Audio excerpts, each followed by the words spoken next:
बच्चा नारायण दास, नगर तो दूर से बड़ा सुंदर दिखाई पड़ रहा है। देख कुछ भिक्षा मिले तो भगवान को भोग लगे।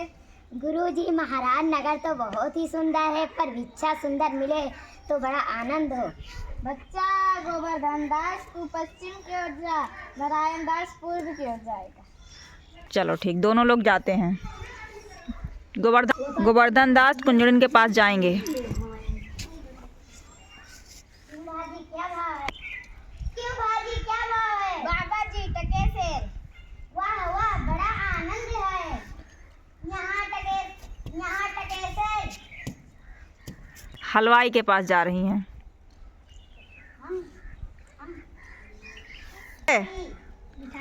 मिठाई क्या भाव है? 100 टके सेर बाबा जी। वाह वाह वाह, बड़ा आनंद है। सब भाजी टके सेर। क्यों बच्चा, इस नगरी का क्या नाम है? अंधेर नगरी। और राजा का क्या नाम है? बूझ राजा। वाह वाह वाह वाह, बड़ा आनंद जी सबसे लास्ट में था। नहीं नहीं, पास में यहीं पे है। बोलो।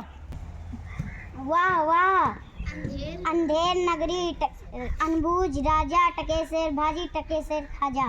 बाबा जी कुछ लेना हो तो ले ले। बच्चा भिक्षा मांग कर 7 पैसा लाया हूँ, 3.5 सेर मिठाई दे दे। इनकी गठरी बंधी हुई है और अब बच्चा गोवर्धन दास, क्या भिक्षा लाया है? गठरी तो भारी मालूम पड़ रही है।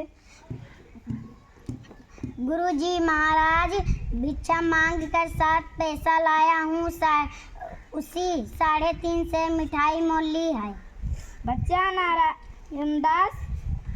नारायण दास ने मुझसे कहा था कि यहाँ पर सब चीज़ें टके सेर मिलती हैं, मगर मैंने उसकी बात पर विश्वास नहीं किया।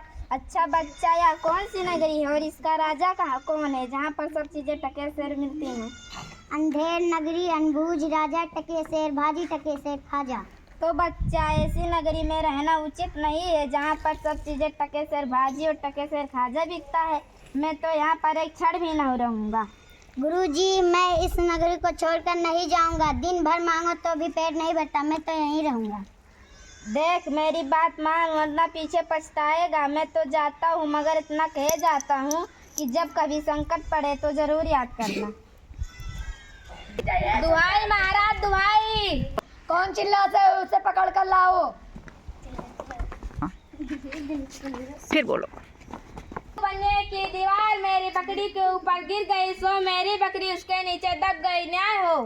कल्लू बनिए को पकड़ लाओ। जाओ।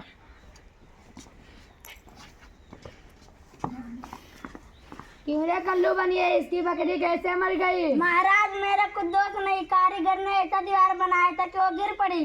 अच्छा, कल्लू बनिए को छोड़ो, कारीगर को पकड़ लाओ। घसीटते हुए लाया करो। कारीगर, इसकी बकरी कैसे मर गई? महाराज, चूने वाले ने चूना ऐसा खराब बनाया कि दीवार गिर पड़ी। अच्छा, कारीगर को छोड़ो, चूने वाले को पकड़ लाओ। चूने वाले, इसकी बकरी कैसे मर गई? महाराज, मेरा कोई कसूर नहीं, भिस्ती ने इतनी बड़ी मस्तक बना दी थी कि दीवार गिर पड़ी। अच्छा, चूने वाले को छोड़ो, भिस्ती वाले को पकड़ लाओ। भिस्ती वाले, इसकी बकरी कैसे मर गई? महाराज, गुलाम का कोई कसूर नहीं है। कसाई वाले ने मस्क इतनी बड़ी बना दी थी कि उसमें पानी ज्यादा आ गया। कसाई को पकड़ लाओ। कसाई वाले, इसकी बकरी कैसे मर गई? महाराज, गड़रिया ने टके की ऐसी बड़ी भेड़ बेची कि मस्क बड़ी बन गई। अच्छा, कसाई को छोड़ो, गड़रिया को पकड़ लाओ। गड़रिया, इसकी बकरी कैसे मर गई? महाराज, उधर से कोतवाला की सवारी है, इसकी भीड़ भाड़ के कारण मैंने छोटी बड़ी भेड़ का ख्याल ही नहीं किया। मेरा कुछ कसूर नहीं। अच्छा, गड़रिया को छोड़ो, कोतवाल को पकड़ लाओ। रे कोतवाल, तूने सवारी इतनी धूमधाम से क्यों निकाली कि गड़रिया ने घबरा कर अपनी बड़ी भेड़ बेच दी? महाराज, मेरा कोई कसूर नहीं है। हाँ, कुछ नहीं महाराज। महाराज, इसे ले जाओ, फांसी दे दो। कोतवाल को पकड़ के ले गए और यहाँ पे गोवर्धन दास बैठा मिठाई खा रहा है। चलो। गुरुजी ने हमको नाहक यहाँ रहने को मना किया था। माना कि देश अपना बहुत बुरा है, बहुत बुरा है, खाते पीते आराम से पड़े हैं। ठीक। चारों सिपाही आकर के गोवर्धन दास को उठा लेते। तू मोटा हो गया, आज मजा आएगा। घबराकर अरे ये आफत कहाँ से है? मैंने तुम्हारा क्या बिगाड़ा जो तुम मुझे पकड़ते हो? बात यह कि कल कोतवाल को फांसी का हुक्म हुआ तो तब फांसी का फंदा कोतवाल बड़ा निकला। को फांसी देने गए तो फांसी का फंदा बड़ा निकल गया। हमने महाराज से अर्ज की कि किसी मोटे आदमी को फांसी का सजा दो, क्योंकि बकरी मरने के अपराध में बकरी मरने का अपराध किसी न किसी को होगा। परमेश्वर हो, मैं तो नाहक मारा जाता हूँ। अंधेर नगरी, यहाँ बड़ा अंधेर है। गुरुजी तुम कहाँ हो? गुरुजी तुम कहाँ हो? बचाओ, आओ मेरे प्राण बचाओ। आओ मेरे प्राण बचाओ। बोलो। हाय बाप रे, मुझे बेकसूर ही फांसी देते हैं। सिपाही बोलो। चुप, फिर से बोलो। चुप राजा का कोई भला कोई हुक्म हुक्म टाल सकता है? गोवर्धन दास बोलो। हाय हाय बाप रे, मैंने गुरुजी का क्या कहना ना माना, उसी का यह फल है। गुरुजी कहाँ हो? बचाओ। गुरुजी इनके रास्ते में मिलते हैं। अरे बच्चा गोवर्धन दास, तेरी क्या दशा है? गुरुजी महाराज, दीवार के नीचे बकरी दब गई थी, उसी के लिए मुझे फांसी दी जा रही है। गुरुजी बचाओ। गुरुजी बचाओ। कोई चिंता नहीं, सुनो, मुझे मेरे शिष्य को अंतिम बार उपदेश देने दो। इधर आओ। तब तक गुरुजी हमें फांसी चढ़ेंगे।